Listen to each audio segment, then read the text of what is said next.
Fala galera, sou eu novamente, Lucemi Santos, e hoje a gente vem mais com react com a cidade de Manaus na década de 1950. Né? Aliás, por falar nisso, você sabe como se chamava Manaus antes?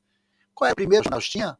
Quem souber, por favor, deixa aí no comentário. No final do vídeo a gente vai falar qual era o nome, vamos ver se você acertou, tá bom? Mas deixa o seu comentário aí, hein? Vamos lá. O bondinho, olha que coisa maravilhosa, o bondinho de Manaus. Esse bondinho é algo muito interessante. Bonde de Manaus, o bonde de Manaus foi um sistema de transporte público. Tá? Outro dia, inclusive, meu filho me perguntou se Manaus teve trem. Não, o trem não teve, mas teve o bondinho. Né? E serviu a cidade de Manaus entre 1899 e 1957. Foi fundada por uma companhia americana, tá?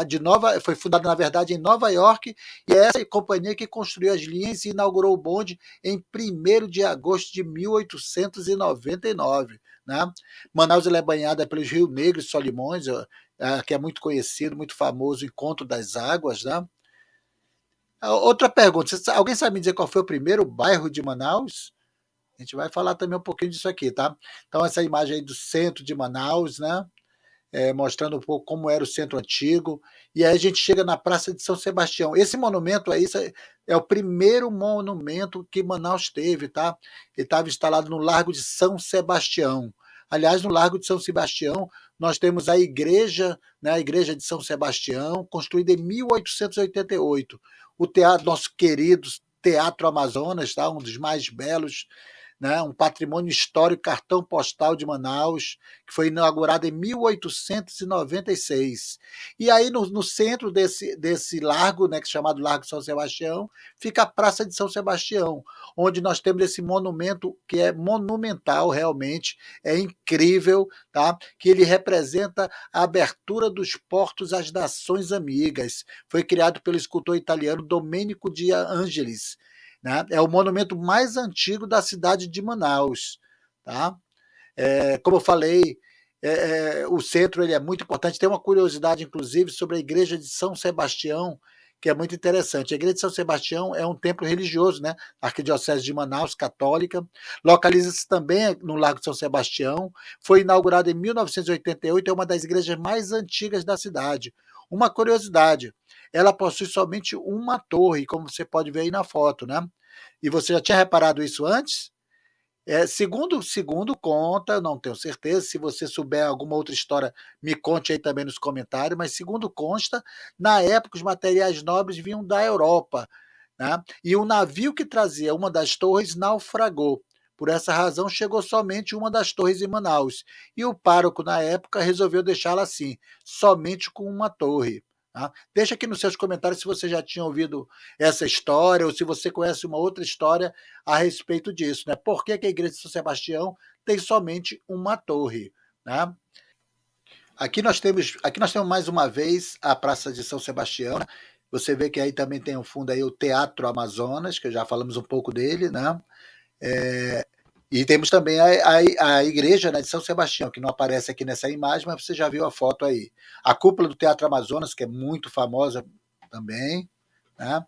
Mais um pouco da área de Manaus. Veja que Manaus tinha muita área livre nessa época, claro, que começando ainda, né? E aqui um pouco do centro de Manaus. É legal falar do centro antigo de Manaus, né? O centro antigo compreende a área delimitada entre a Rua Leonardo Malcher até a orla, né? Até ali a orla do Rio Negro. Naquela época também ali, principalmente ali pelo centro, tinham muitos os vendedores ambulantes, né, com alimentos, todo tipo de alimentos, principalmente as frutas aqui da nossa região, né, e você encontrava de tudo ali, principalmente próximo do mercado, né, era repleto de comércios ao ar livre.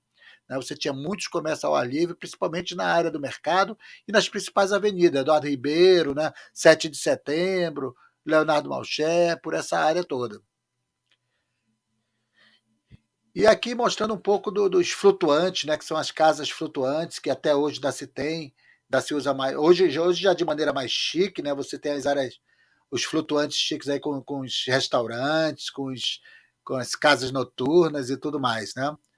Temos várias pontes históricas também em Manaus. Né?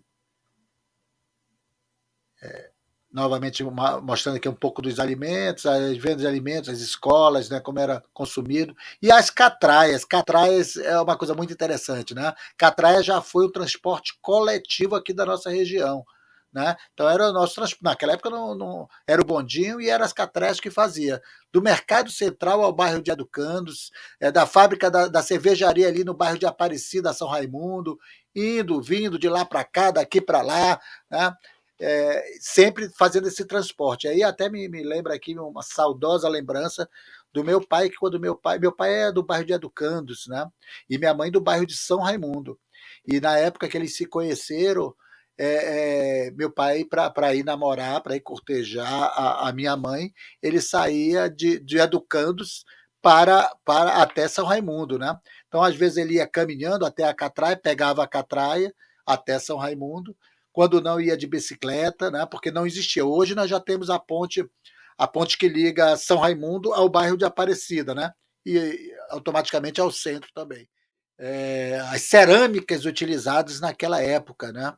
Então, isso desde o início do século é um detalhe muito importante. São cerâmicas, em geral, cerâmicas europeias, né? Quando Manaus se tornou uma cidade rica, né? Devido à época áurea da borracha, como é conhecido, né? Final do século XIX, início do século XX, devido ao comércio da borracha, os pisos dos casarões e dos palacetes, né?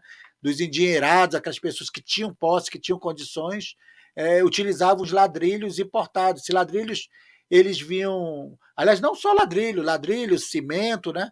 Eles vinham principalmente importados da França, Portugal, enfim, da Europa, né? Isso era, e até hoje a gente dá encontro a isso. Tem vários casarões, vários palacetes em Manaus, onde você dá encontro essa cerâmica, esses vidrilhos espanhóis e portugueses, né? Outra coisa também dessa época antiga, que é legal de falar, que é legal de mostrar, é isso. Eram os desfiles, né, estudantis, os festivais de bandas e fanfarras. Para quem não sabe o que é fanfarra, é uma banda musical, né, que antigamente se chamava de fanfarra, né? Então aí tinha principalmente os principais escolas, como a Escola Técnica, Colégio Dom Pedro, né? Então eles tinham e faziam os concursos de fanfarra. Meu pai, também lembrando aqui novamente do meu pai, o senhor Aldemir, que Deus o tenha, ele participou durante muito tempo das fanfarras da Escola Técnica de Manaus, né? Então essas fanfarras era muito legal, muito bonito fazer essa competição. Hoje quase já não se vê isso, né? Outra coisa que marcou muito Manaus, que também advém dessa riqueza da época áurea da borracha, até o início da criação do Distrito Industrial, foi o Porto de Manaus, né? Porto de Manaus foi um projeto, foi projetado pelos ingleses, inaugurado em 1907, quando a cidade vivia o auge do ciclo da borracha, né? Foi construído em um cais fixo de 400 metros e dois cais flutuantes de 1.200 metros. Isso ainda está lá. Quem quiser visitar, quem puder visitar, visite, que está lá ainda. Obviamente, foi se reestruturando, né? Hoje, eu acredito que é administrado de maneira privada, mas pertence ao governo, né? E é considerado o maior porto flutuante do mundo. Tá? Então, para quem não conhece, fica aqui o convite para conhecer o Porto de Manaus. E aí, o porto ele serviu principalmente para o escoamento de produções do distrito industrial, né? Mas não só para isso, para o transporte de pessoas também. Inclusive, recebe vários navios, vários cruzeiros mundiais. Tá? Ele tem capacidade para receber cruzeiros mundiais. Tá? Outra coisa, já que falamos tanto da época áurea da borracha, outra coisa importante de se mostrar é a seringueira, né? Você sabe o que é a seringueira? Você sabe para que serve a seringueira? Me conta aí nos comentários. Tá? A seringueira é uma árvore da floresta amazônica que produz o quê? Produz o látex, ou seja, a borracha. Tá? Uma borracha de excelente qualidade. No auge, o comércio da borracha proporcionou quase 40% de todas as receitas de exportações brasileiras, quase que se igualando ao café, que o Brasil sempre foi um grande produtor de café, né? Enfim, isso é um pouco da nossa história, um pouco da história de Manaus. Se você gostou, por favor, deixe o seu like, considere aí deixar o seu like, considere apertar o sininho, considere se inscrever em nosso canal, isso ajuda muito a gente, tá bom? Para a gente trazer novas histórias, novas reações. E me diz uma coisa, você acertou a resposta? Qual era o nome de Manaus antes de ser Manaus? Vou ver depois aqui nos comentários, hein?